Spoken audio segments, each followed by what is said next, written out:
readily available to me in my consciousness at this moment, but I can access that and I can know the content of that. The mediation hypothesis that indicates that these thoughts and beliefs mediate our responses to life situations. It's almost like a filter through which I look at life. The filter contains all these views and core beliefs that I have integrated from the moment that I was little with my family and in society and so forth. So those core beliefs really dictate the way that I look at myself and life and the world in general. And also those tend the responses that I give to events in life. For example, if I see myself as a failure, say I grew up as a failure, I was constantly told I'm a failure or nothing, I integrate that belief into my core belief system.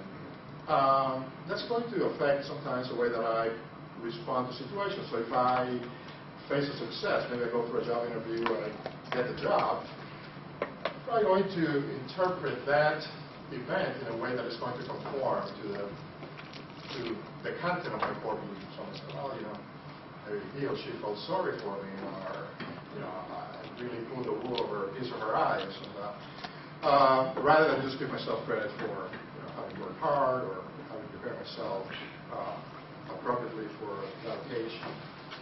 So, and the third hypothesis, which is the change hypothesis, that indicates that we can change our thinking.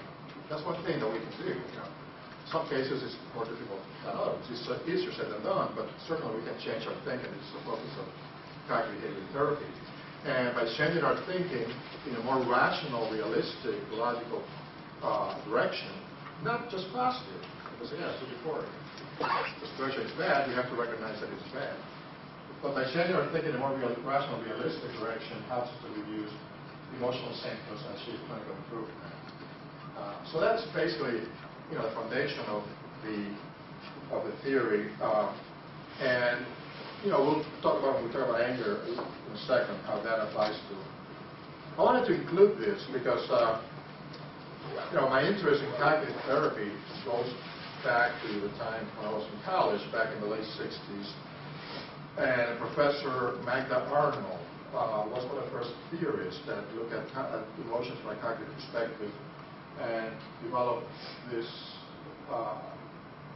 view of emotion or affect. It's a felt tendency towards an object judged suitable or away from an object judged unsuitable. So the judgment itself is a cognitive process. And they go on to say, Arnold and Gaston, that the individual must perceive and judge the object in relation to himself before emotion can arise as being good for me or bad for me. And then that triggers emotion. It could be a positive emotion that directs me towards the object, or a negative emotion that directs me away from the object.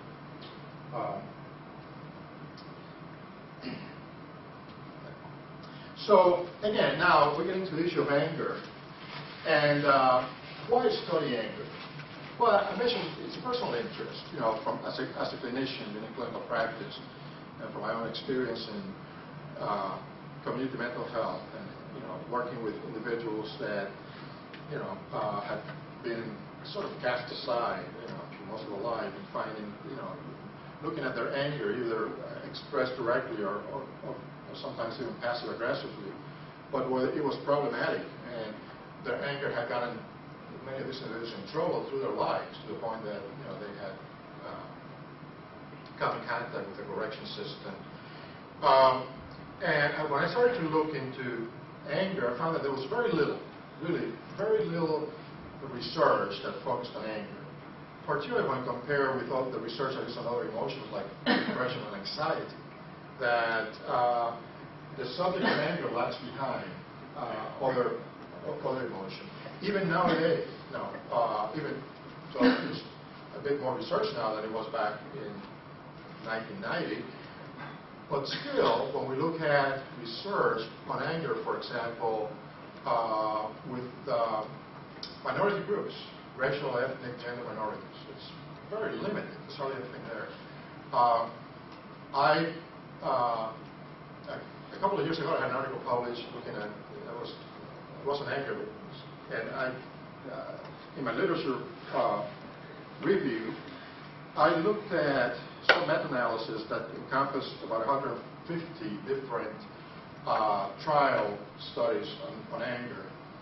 And of those, there were only 2 that focused on women, and those were unpublished dissertations. And so most of the anger research was focused on college kids, because of population of convenience and so forth. But sometimes the question is, okay, how do I generalize that to the populations in the community that, we as social workers work with on a regular basis. So there's a dearth of clinical research on anger involving women, racial ethnic minorities. There's an over-reliance on student populations. And we know that the maladaptive or toxic experience and expression of anger, it has dire consequences, sometimes not only for the individual himself or herself, but also for society at large, when that anger is channeled out in the form of violence and aggression. So there are some, very important reasons to look at anger and to study anger, pay more attention to anger than what has been paid so far. I included a definition of anger by Howard Casanova. But first, as I mentioned before, anger is a universal, commonly experienced emotion. So anger in itself, it's neither good or bad. It's just a normal human emotion.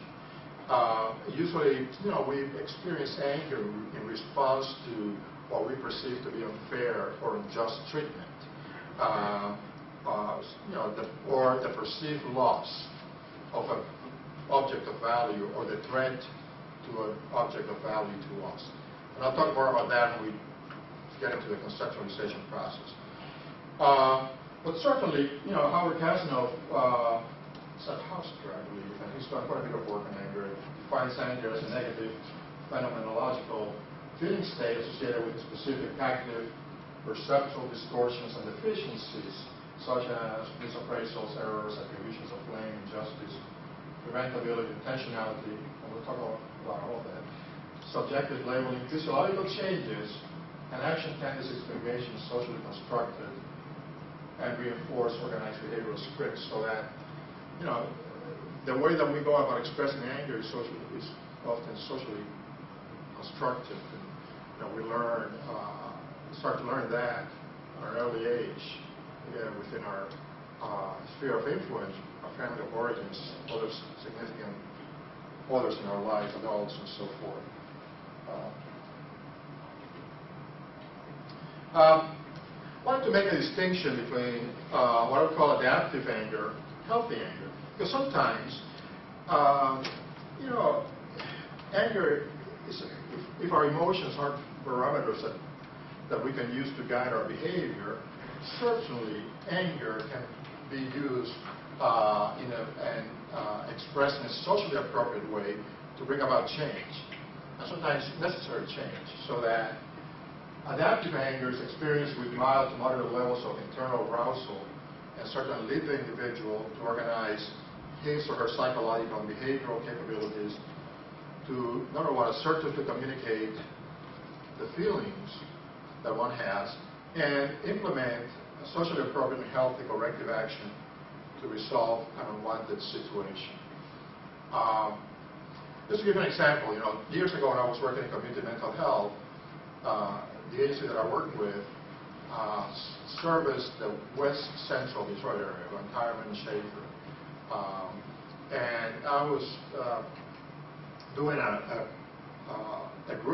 running a group at the time for individuals with co-occurring disorders who had chronic mental illness, most of them schizophrenia or bipolar, and also long-term history of chronic substance abuse. And these were in recovery now. One of the things that they talked about with a great deal of anger was that, why